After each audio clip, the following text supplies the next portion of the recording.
Et puis troisièmement, je voudrais souligner particulièrement le rôle effectivement des personnels techniques, administratifs et scientifiques.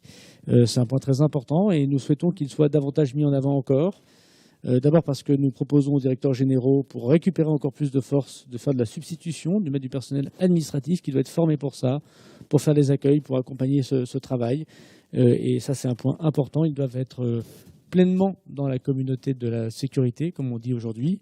Et puis, on doit aussi creuser peut-être là ou à côté, pendant ces 4 mois et demi de travaux, la question du renseignement, qui ne fait pas l'objet d'une table ronde, mais qui est évidemment très important dans le travail que nous faisons, pas simplement pour le terrorisme, mais évidemment pour le maintien de l'ordre, évidemment pour tout un tas de sujets de contestation sociale qui nous permet de mieux travailler.